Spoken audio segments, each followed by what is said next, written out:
All right. Well, welcome to another episode of the Rest and Recovery Podcast. With me today are some friends of mine, Billy Oorbeek and his brother-in-law, PJ Vhalantones. Did I get that right, PJ? You got it, yes. All right, nice. And we're talking today on a pretty cool event that I was not aware of until Billy had informed me. It was, hopefully I get it right, 29029 Everesting.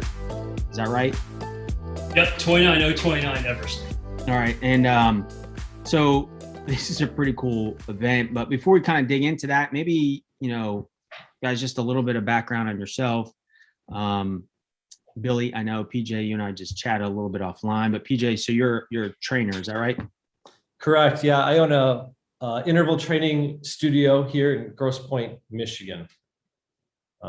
It's been in business now for 7 years, and specializing in interval training and strength training. Awesome. And then Billy, a little bit about you, man. Yeah, quick background on myself. As you know, Scott, I worked in politics for over 20 years.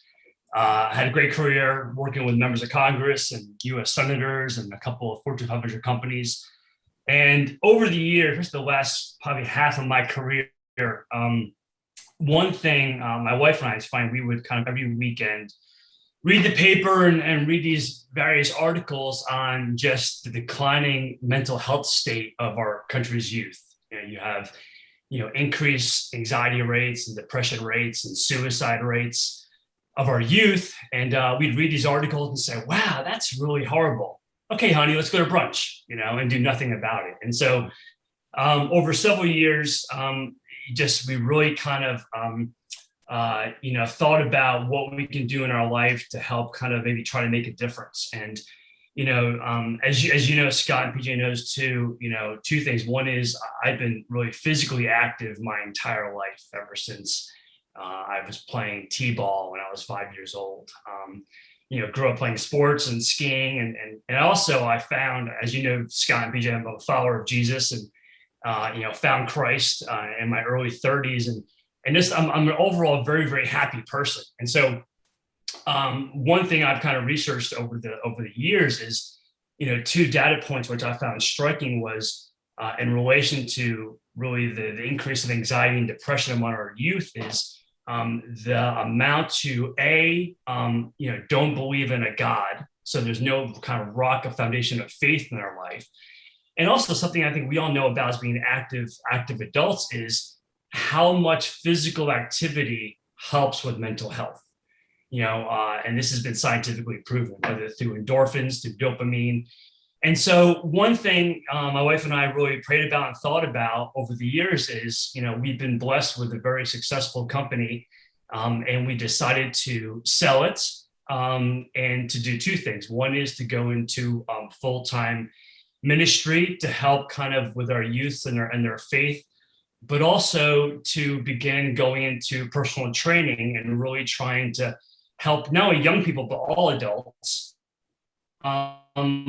get physically active, which helps obviously just them to live a higher quality of life physically, which I think PJ obviously does a lot too with his company. And Scott, I know you're involved a lot with this too, with this podcast, and also with their mental health, and really just try to help them realize how much physical activity can improve their quality of life, both physically and mentally. So that's what we've been focusing on the last couple of years and what we hopefully will be doing for many years to come.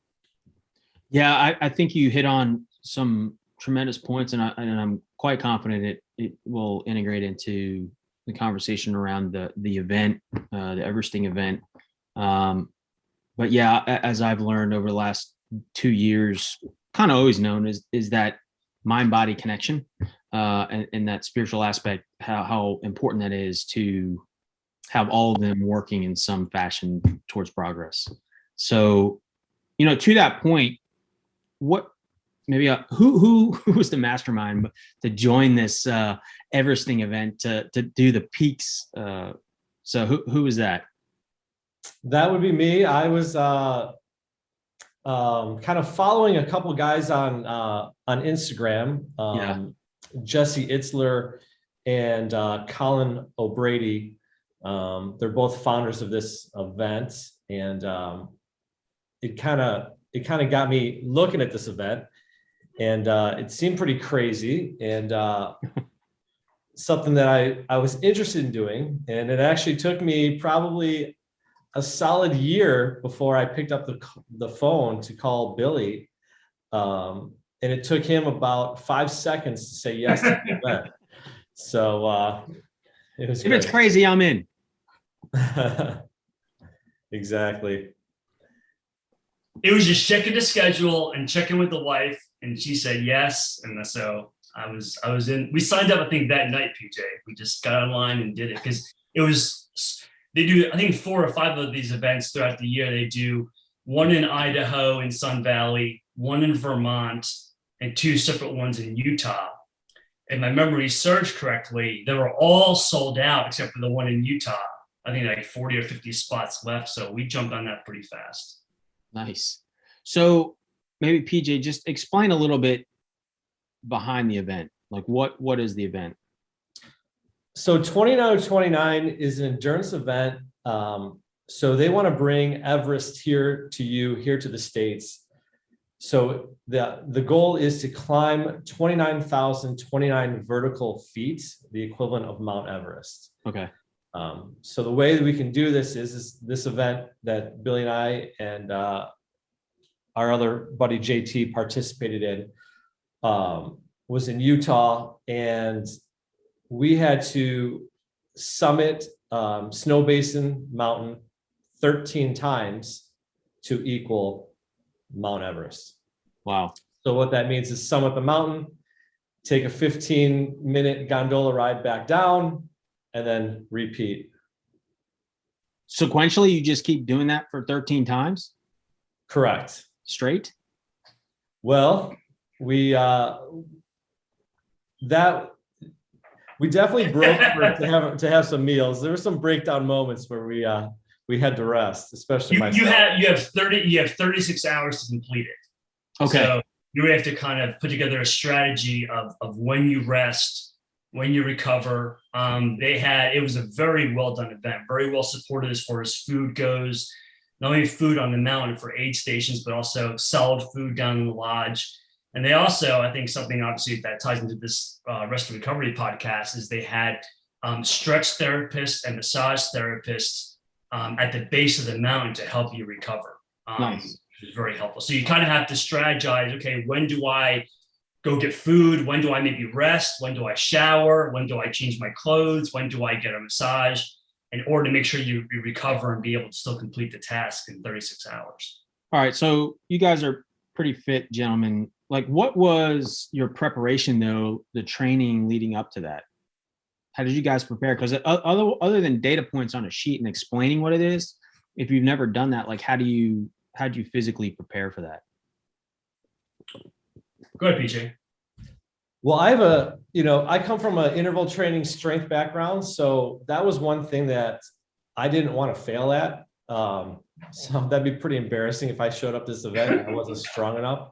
So I did a lot of lunges, a lot of squats, a lot of interval training classes, things that I did out of my comfort zone. Those are things that in my wheelhouse, but things out of my comfort zone would be going for longer jogs on weekends. I would, go for more, not focusing on distance, but more so time. That was a big thing. One of the trainers from 29, Brent Pease would say would be time on your feet. So I would get on weekends and, go for a 2 hour jog and a 1 hour bike ride and things like that. So really kind of in line as an endurance person, you're kind of marathon training type of thing. Time on your feet is that kind of same principle. Absolutely. Yeah. Okay. And Billy, how about you? Was that kind of, you follow some of the same methodologies or you guys kind of? Yeah. One thing great about this event is they sent out training packets to really help you train for this event. And okay. PJ said that the biggest challenge is really time on feet, right? Because you're going to be on your feet for, 24 to 36 hours, which is, it's hard to train for that. So one thing I did was I did certainly a lot of running, probably 8 to 10 mile runs. Try to do a lot of hiking if I could. Northern Virginia here, there's not that much elevation, but I did a little bit of hiking to be able to kind of work on my posterior chain, my hamstrings, my calves, my glutes, try to strengthen that part.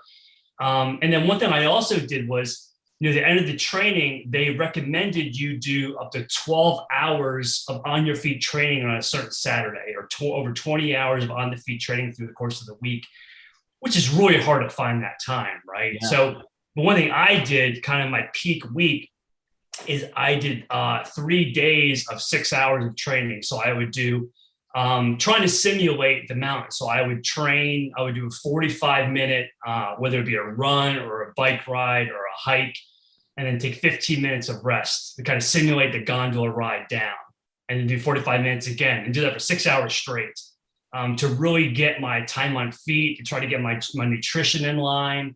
That was a lot of fun. So I did that on a Monday, Wednesday, Friday. So I did 6 hours on Monday, rested Tuesday, 6 hours Wednesday, rested Thursday. So I think that was where I really try to dial in my training specifically for this event, was to do the long-term intervals and to figure out my nutrition, which is, as you know, Scott, really important for things like this. Yeah. Especially for endurance-based events, is because once you burn those calories, like, you can't.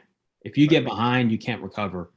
I've done that too many times in marathons and bonked, the proverbial bonk, and that really has a lot to do with nutrition more than the physical training itself, or at least nutrition is a key ingredient to the training, to train your body to be able to absorb and adapt. Yeah, no question. And they really educated the participants a lot on nutrition and also about hydration. So, being able to get enough sodium in you, and salt. And so, yeah, I kind of have a rule. I think maybe, I'm not a big endurance guy. I've done a few of these types of events in the past, but to really make sure I eat every 45 minutes, whether or not I'm hungry. Eat something, usually carbohydrates, a protein and fat mixture, as well as some sodium, in order to stay ahead of that hydration. Because as you said, Scott, and I think PJ, maybe JT experienced this a little bit, where if you get behind on your food, you can't recover. It's really, you can, but it's very, very difficult to recover. Yeah. Yeah, I found the hydration was really important. And for me, it was, I was focusing on eating more whole foods. That's just the way I do better eating whole foods than the goos and whatnot. And we had that 15-minute gondola ride down, which was great, because they had an aid station at the top of the mountain when you summited. So you always knew if you needed a little bit of salt or a little bit of sugar, if you grabbed an orange and that was the best tasting orange you've ever had in your life, you're going to grab a few more of those and some water, and you got that 15-minute, to hydrate and to eat.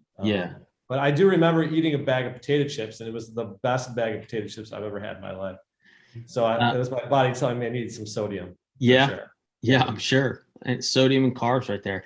Well, Bill, and I think that's a great point for both of you making on the training and just replicating as much as possible, not just physically, but also even mentally, of doing that 45-15, because you had that break and being able to, that little dip or recovery time physically and mentally. No question. I think not only the timing of it all too, but also even the technique of hiking up a mountain that's that steep. You use hiking poles. So, Scott, I know you're a runner. PG does interval training. I kind of do everything: interval, bike, cycling, running.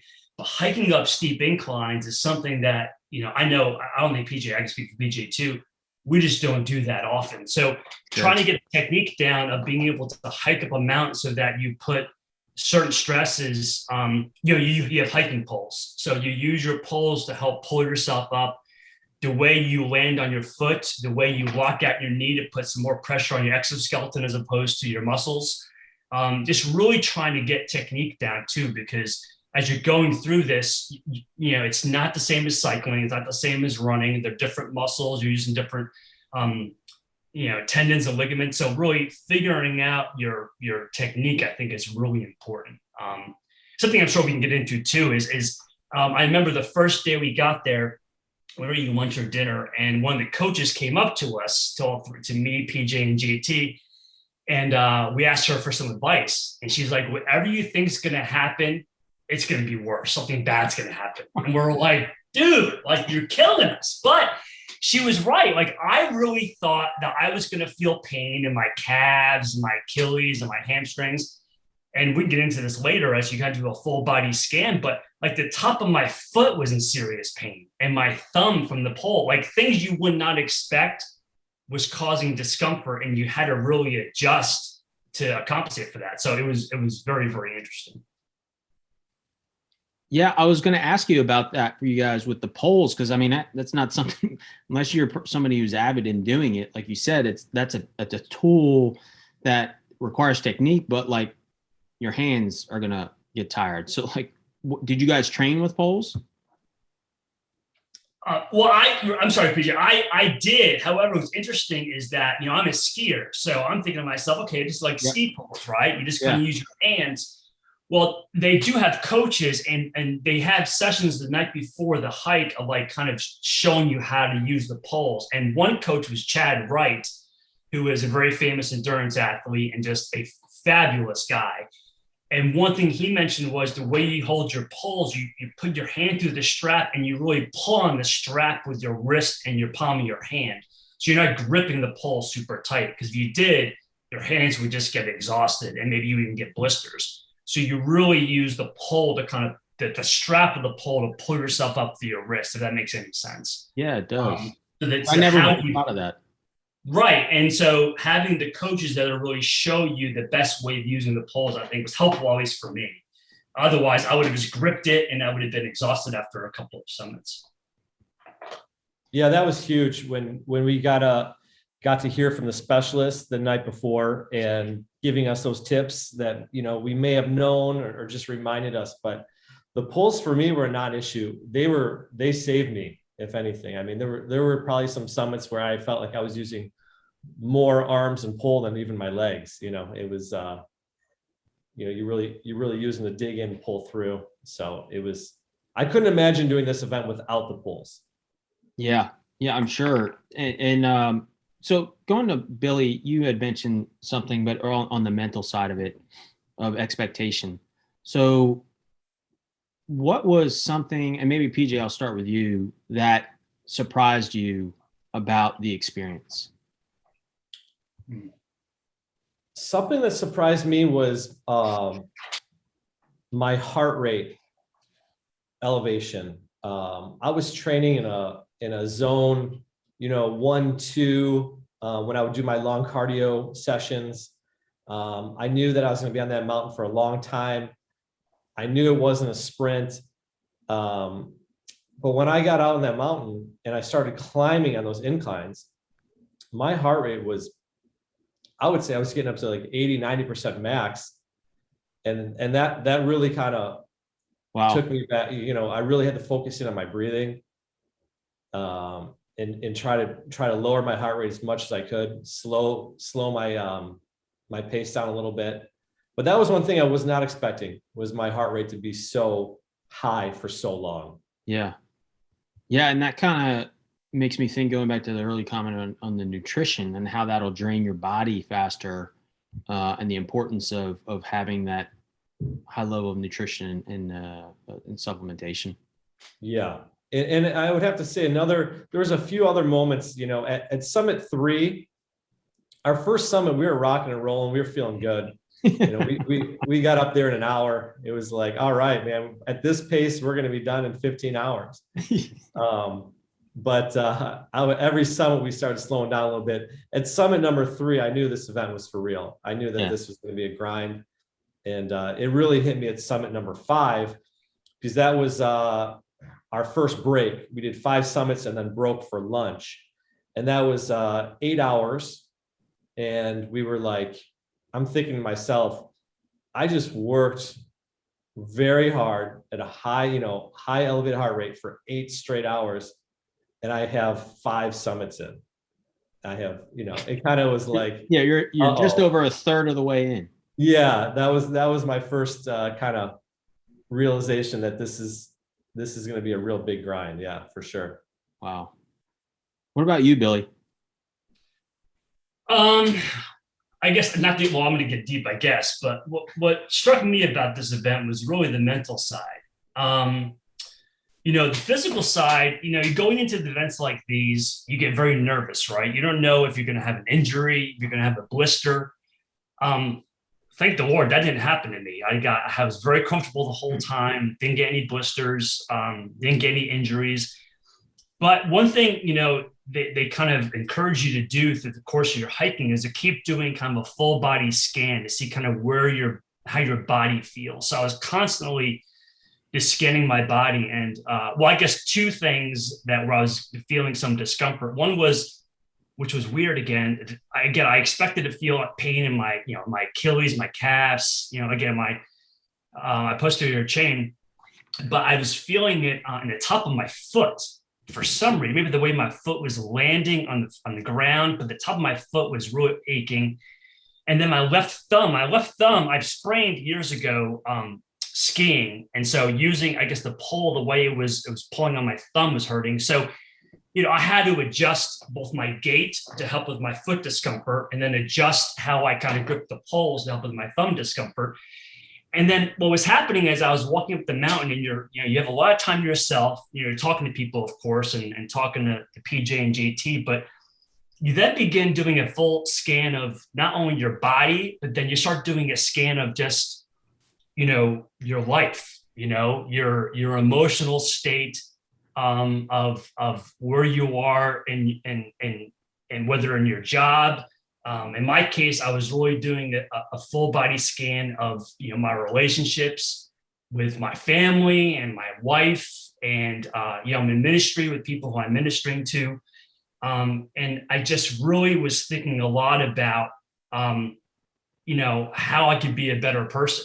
And I know this is a rest and recovery podcast that you often talk about, rest. By the way, great podcast, Scott. I listen to it often, and it's really fantastic. How you rest and recover from physical activity. And that's something that this event is about, but also, I think a lot of people listen to this podcast, I think hopefully can appreciate how physical activity gives you a rest and recovery from other aspects of life, and really allows you to be able to evaluate. Obviously, I know this event, having hours and hours by yourself on the mountain, really just scanning about, how you can be a better person. So in my particular case, I was thinking a lot about, my wife, about my kids, about my friends, and you begin thinking about, how can I love my wife better? How can I love my kids better?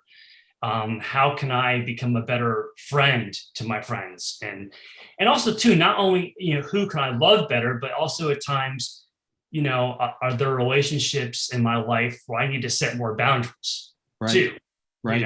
And where you need to kind of take a step back, maybe from a certain individual or a certain group of people, or even with work. So something that really, I think, hit me was I was doing this full body scan of my physical body, of being able to try to perform this event, but then my brain started going, and I do this a lot when I do long bike rides or long runs, which I think is so healthy, is being able to just evaluate, where you are in your life and how you need to be able to adjust. And it really forces you to just be present in the moment. And I think that is just an incredibly healthy thing to do for anyone listening to this podcast, to be able to, if you're not physically active, if you're maybe even trying to explore physical activity or doing these events, is to just go out and do it, and do your homework and do your training and make sure you recover, but also be able to really do that self-care too. I think that's really, really important. So what hit me, I didn't expect for this event, was just the mental aspect of it all, and really trying to grow as a person as you're going through this. So I thought that was something I didn't expect at all. Yeah, I think that's a huge takeaway in that disconnection from things, finding an outlet, but also, like you said, kind of that solitude and self-reflection to recalibrate and reassess. Like, part of the rest and recovery process is that the whole point is to recalibrate, right? That's what you physically do when you go to sleep, is your body innately does that process, but we have to engage in that proactively sometimes. I think that's a huge takeaway. PJ,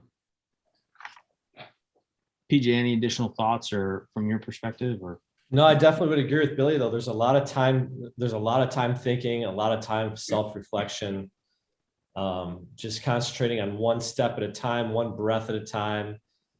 It was a full mental, physical challenge. It was great. so that one breath at a time, I immediately thought, getting spiritual, but there's the scripture I'm paraphrasing, but where, don't worry about tomorrow, there's enough worry for today. How often in our lives we can get overwhelmed with the future, with tomorrow, with whatever needs to be done. In moments like this, it sounds like it can really bring you back, I'll call it the center, that just focus on that next, eye level, right? My cross country coach used to say eyes up, and it was like kind of that middle ground. You didn't want to be all the way down at your feet, because then you can't see ahead and like get that vision. But if you're too high up, you're going to miss a step. And it's like that middle ground of eyes up, where you keep it on the horizon, but you're not too high and you're not too low. Dude, that's so true, man. I mean, being present, that's why I love to ski. Skiing is my number one favorite sport, because when you ski, you have to be present in your skiing, because if you don't, you're going to wipe out and hurt yourself. Your mind can't wander into that email you have to do, or that next phone call, or the next meeting. You really have to be present in the mountain to ski down the hill. And an event like this, you just have to be present. Otherwise, you're going to make a misstep and twist your ankle, or you're going to just miss it. So really being present in the moment is just, a huge benefit for something like this, and to really recenter your mind and be able to refocus your brain. And again, it's a lot of it is, there's an old psychological term, right, of cognitive behavioral therapy, right? CBT, which I'm sure we've all kind of heard about, where, I know like drug addicts, what they'll do is, in order to try to break their habits, they have to be able to put a new groove in their brain to be able to break that habit. I think doing events like this, where you're just having to be present over and over and over again, I think is something you can then apply to your life outside of that event.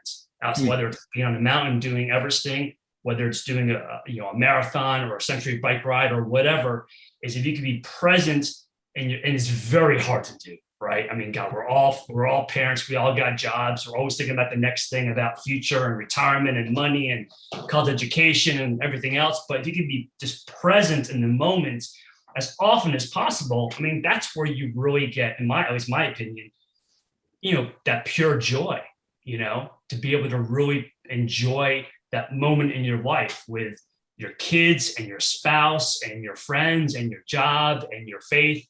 And I think events like this really force you to do that. And if you're able to apply that same being present philosophy into your everyday life, I think that's the sweet spot. Yeah, I completely agree. So I want to circle back to PJ. You had mentioned your heart rate. So how much of that do you think had to do with elevation? Both the not just the elevation as in like the steps and going higher and higher, or the angle, but also the altitude aspect of it. Yeah, I mean, training in Michigan, I did zero training in any kind of high altitude, or I was not able to train basically much incline training at all. Where I did some treadmill incline work.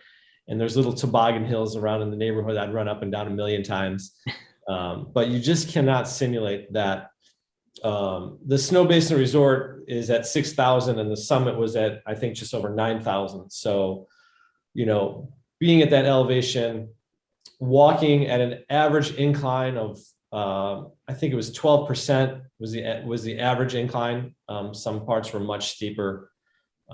That just, for me, it definitely spiked my heart rate. So I think that had a lot to do with it, for sure. Okay. There was a little bit, I don't know if Billy remembers this, but I was coming down on the gondola. I feel like I couldn't get a breath. I was coughing like crazy. And I just kind of chalked it up to elevation. Well, later down the road, we found out that the air quality was actually very poor because of the fires in California. Okay. And when you were downwind, that poor air quality was blowing in. So that probably played a little factor in there as well. Yeah. Oh yeah, I'm sure it did. I'm sure it did. Yeah. Yeah, I mean, that's one thing I've never really truly experienced is the elevation piece, like you're saying. And I mean, I could only imagine that it would probably take you by surprise, maybe being winded and like so early into the event. And like you said, your heart rate's higher and you're like, what's going on? Alarm bells go off. So how did you mentally get through that though? Like to not overthink or be concerned with that? That comes down to just kind of like being present. Again, let's just breathe. Let's just slow it down a little bit. Let's just take a couple steps at a time and just kind of chip away. That was kind of everyone was saying. It's like, hey, just chip away at this. And that was the key to kind of bringing everything down, your nerves, your heart rate, slow it down a little bit. Yeah. Yeah. You have 36 hours to complete this event. You don't need to hit those summits in an hour. If you summed it in an hour and a half and just slowed it down a little bit, you're still going to complete this event under the 36 hours. Yeah. So yeah. That helped, just kind of slowing things down and really concentrating on the breathing. Yeah. We kind of talked on who came up with the idea, but what was each of your motivation to do it? I mean, Billy, I kind of have an understanding because I've known you for years, and I'd probably do the same thing as like, here's something is like, just jump in and say yes, because it's a challenge. But what was the underlying motivation for each of you? And then I would say the other end of that is, did the event, I guess, achieve the motivation, or was there something else that came from it? Does that make sense? Yeah, absolutely. They a big question on the mountain and amongst the 29029 community was, what's your why? Yeah. And for me in the beginning, it was, what? I'm not an endurance athlete. I'm a 1 hour strength training HIIT guy, one and done, and call it a day. So this was, for me, a chance to step out of my comfort zone, to get, I love nature. I love the mountains. So to get into the mountains, to get into nature, and to do an endurance event where I don't have to worry about swimming. I don't have to worry about the technical side of it, cycling. I don't have to, I just grab my poles and you walk up a hill, right? It sounds easy enough. Right. So that was kind of my thought in the beginning. And then, coming away from it, it's like, it took me weeks to really realize, what was your why? And it's like the camaraderie of all the participants. It exceeded my expectations. Awesome. What about you, Billy? When PJ called me, I never forget when he called me. I was in my kitchen and my wife was there, and he told me about this crazy event. And I like to do crazy stuff. So I guess two things was just I love to challenge myself physically and mentally. This was certainly going to do that. And also number two, I think PJ knows this, was to spend time with my brother-in-law, spend time with him. I mean, he's a guy who I just admire a great deal, and just of him going off and starting his own business and being a personal trainer and being a great dad to his girls, and to spend a few days with him in the mountain was definitely something that was a big part of my decision to want to do this with him, was just to be able to spend time with him. Just to challenge yourself physically and mentally and see if you can do it. Those things are fun. Yeah, I appreciate both of y'all's transparency on that. It's interesting that struggle seems to be such a root or foundation to success, no matter what avenue.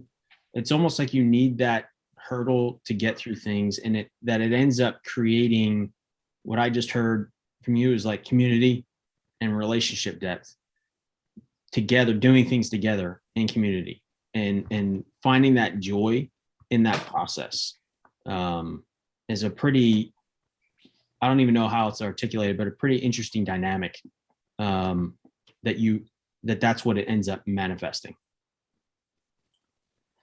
You know what's funny? Something that I didn't expect until I came off the airplane when I flew back home was, and I did a few videos on my Instagram kind of during the event, but one was just how encouraging everyone is at this event.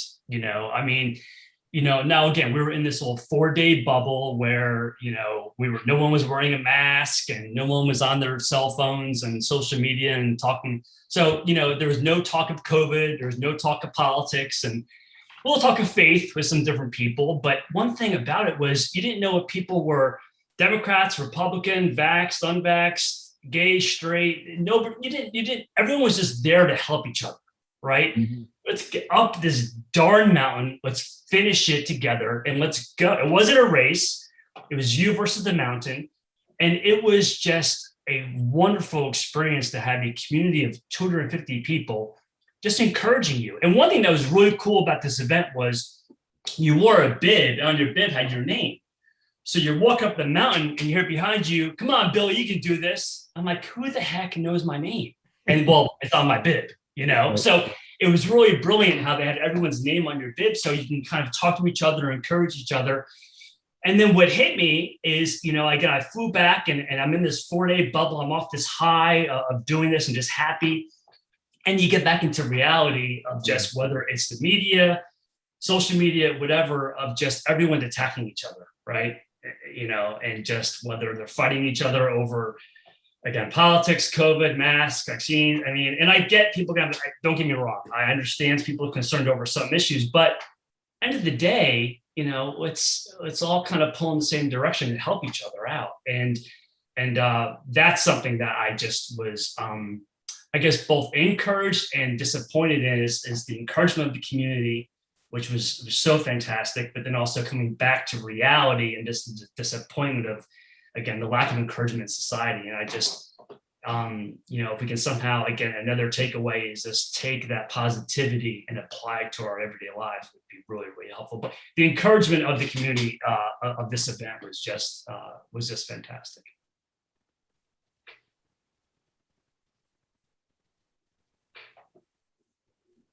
PJ, any thoughts from your perspective?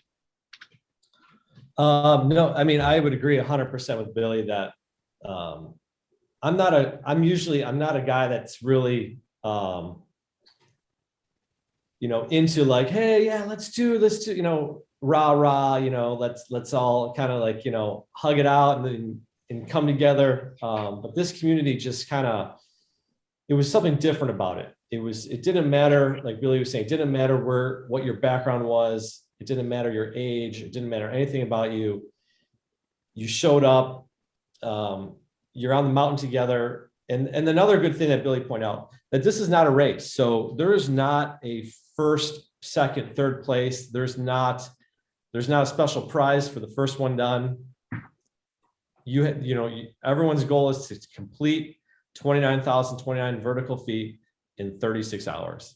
So whether you're on lap 6 or you're on lap 12 and you're seeing those people, you're asking them on the mountain, hey, what number are you on? Number 8. Oh, awesome. Keep it up. I remember I'm a number 9, or vice versa. It was just, everyone's just encouraging each other to get to the top, keep chipping away. It was a really fun event.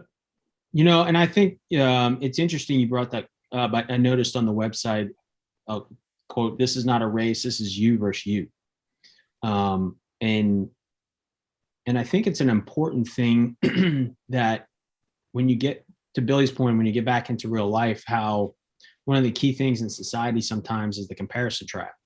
And we get caught up in what other people are doing. And the progress is really zeroed in on you and where you're going in your path in life. And now, it's not singular focused, that obviously has an engagement with community, as you all both mentioned, but you got to start from your center out and work from there and then collaborate and encourage each other through their individual burdens and challenges. And that struggle, I've heard the term your test is your testimony, and we all have them. And maybe not the exact same thing, but we can all empathize. And it seems like that's where we need to kind of circle back into kind of to Billy's point on community. One thing that was really great about this event were the volunteers. They had great volunteers really encouraging you. And I think PJ hit on this a little bit before, where you really have to kind of chip away at this event. So if you look at it as, man, I got to do 13 summits up this mountain, it can become mentally overwhelming. So, after the first couple were actually kind of easy. I'm just going to run up the hill. I was so energized and excited. But once you hit that wall, you really start breaking up into segments. And they had 2 aid stations on the hill, and it got to the point, at least for me, where if I get to the next aid station, where I can take a break, maybe take a pee, get some food. And what's cool is each aid station, they're blasting music. So, some heavy metal or some dance music. And so you begin hearing the music, or some guy at a cowbell, which actually got a little annoying, but you hear that cowbell going off, and you hear some Metallica going, and you get kind of fired up, and you just get to the next station. All right, take a break, get some food. All right, let's go to the next station. You just got to break it up into segments. And at each aid station, I mean, they were yelling for you and high-fiving you, and it just gave you that burst of energy to kind of keep going. And it was without that, it would be really hard to complete this much elevation, this much hiking in that short period of time. All right, so kind of coming up on time. Last question before the hot seat for both of you. Nothing too heavy, but so you're a couple weeks removed now at this point. What are maybe 2 or 3 things that you would encourage or coach other people if they're looking at this event or something similar? I would tell people, if they at all are interested in this event, to 100% do it. It has exceeded all my expectations. It's what you take out of it is way more than what I thought I would. As far as training goes, I definitely would log that time on your feet. I would get into doing those long sessions on the weekends. And definitely know the foods that work well with your body. It's not the time to test different hydration drinks and sodium drinks. Know how your stomach handles them well before. So use that time to get everything dialed in. One of the main things for me was I was so concerned about getting blisters that I was buying different socks, 5 different pairs of socks, different companies every week. And so I had that pretty much dialed in, but monkey butt. Dial in everything, Monkey butt. We had the anti-chafing, the salty britches and all that stuff going for us, but definitely time on your feet. They keep telling you that during the training. That's one thing I think I could have done better. And I think that's what hurt me around summit number 9. Billy helped me up that one pretty much the whole way. I don't know, how long did that take us, Billy? Over 2 hours? Yeah. And that was my breaking point for when I just knew that I probably could have trained a little bit more on my feet to keep it going. I actually had to take a break after summit number 9 for a couple hours. Okay. But time on your feet, they keep telling you that. And I don't know if you can have enough time on your feet to simulate, that much time on your joints. Yeah. So real quick on that, just a random aside though, if you were saying there's not a lot of elevation by you, how would you tweak someone's training who doesn't have that option either? Would you encourage time on your feet with like weighted vests to try and simulate more, or like using go to the gym and using a stepper or something to get that, the angled stepping? Yeah, I mean, I think definitely working some elevation on some treadmills, or if you could find a small little hills that you could, repeat numerous times. I did train with a weight vest. I would do my lunges and squats, and I would do some hill work with a weighted vest. That seemed to help. I felt like my strength was on point, but I definitely probably missed the mark on time on your feet. And I don't know, I don't know. It's hard to say. If at 19-hour mark, my knees were just aching. Yeah.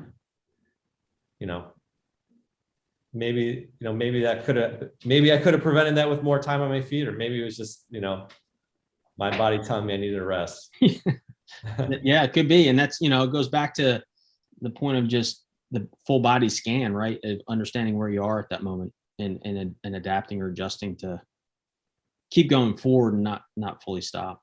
So Billy, 2 to 3 key takeaways at this point that you'd share with others who might be of interest or of doing this event or similar. I think certainly if you're looking for a great, well-supported event, Everesting 29 is probably one of the best in the country for sure. Definitely look into it and consider doing it. Secondly, I think I would assume most people listening to this podcast are already pretty active already, but I would just say, if you have any hesitation of maybe trying out a race, whether it's a marathon, half marathon, triathlon, Everesting, just do it. I was telling my wife this past week actually that, I'm now going to be 47 years old pretty soon, and back in my 20s, although as physically active as I was, I could barely run a 5K. I remember I trained for my first 10K when I was about 28 years old, and I was in pain. And I just started getting into longer distance running now and biking this past couple of years. And it just takes really slow progression. Just try to run 2 miles and then 3 and then 5. And before you know it, you're running 10 and then you're running 15. It just take your time, go slow, train well, eat good nutrition, get your sleep. I know, Scott, is what this is all about. I mean, sleep and recovery and stretching and foam rolling is huge. So just go for it and be smart, follow your body, and just, again, it's progression, not perfection. Don't try to be a Iron Man the first day. You're going to fail.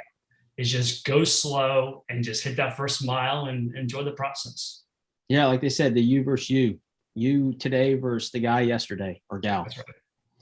All right, so I close things out with 3 questions. PJ, I'll start with you. What are you reading right now? I'm reading Extreme Ownership. It's how U.S. Navy SEALs lead and win. Yes, Jocko. Yeah, Jocko. Yep. I don't know if you can see it. It's somewhere on my bookshelf behind me. Oh, okay. Nice. Great. All right, Billy.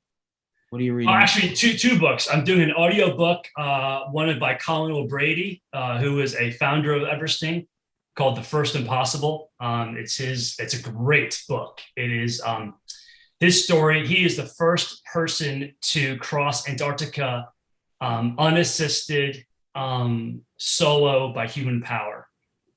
So I'm reading his book right now. And I'm also reading the book called The Sports Gene by David Epstein, which is Inside the Science of Extraordinary Athletic Performance.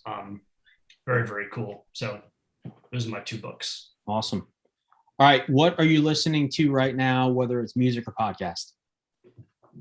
Rest and Recovery podcast, dude. What do you think? That's right. Come on now. That's right. Podcast. I do. I listen to Joe Rogan quite honestly. I listen to him quite a bit. I think he's interesting. Joe Rogan's podcast, and music wise, I listen to a lot of 80s and 90s music. Nice. PJ. Yeah, I'm enjoying your podcast a lot. It's encouraging me to get a lot more sleep, which I needed with my whole rest and recovery. And I like Craig Rochelle's leadership podcast. Okay. Yeah. Yeah, I like that too. I mean, it's amazing how much he packs into a 15-minute episode. Yeah. So, all right, last one. What is your go-to rest and recovery method, PJ? Proper nutrition, sleep, and more of like a midday, for me, a midday reset. I like to go to a little app called an Insight Timer, and there's some guided meditations. You can pick, whether it's 5 minutes, 20 minutes, 30 minutes. That's kind of my go-to midday to kind of recharge the battery. Okay, great. I've not heard of that one before. Awesome. Yeah, there's Dr. Tim Hogan does a few of them on there. He's got a couple of great ones. Awesome. All right, Billy, your go-to rest and recovery. 2 things. I use the HIIT Electrovolt massage gun on my legs. Bought that a couple of years ago. Game changer of just kind of hitting parts of my body that I can't kind of either stretch out or foam roll. And then you guys may laugh at this, but I watch Bob Ross's Joy of Painting before I go to bed. It just relaxes me, and I never make it through a whole episode. I fall asleep about 10 minutes into it. So happy little trees helps me. That's awesome. That is serious throwback. I love it, man. I may have to start that one. That's the best. He's the most soothing voice ever. I mean, just creating these beautiful pieces of art. So yeah, that's an awesome way to close. Well, gentlemen, I really appreciate your time, your insight on your experience and takeaways. And yeah, thank you so much for joining. You bet. Thanks, man. Thank you.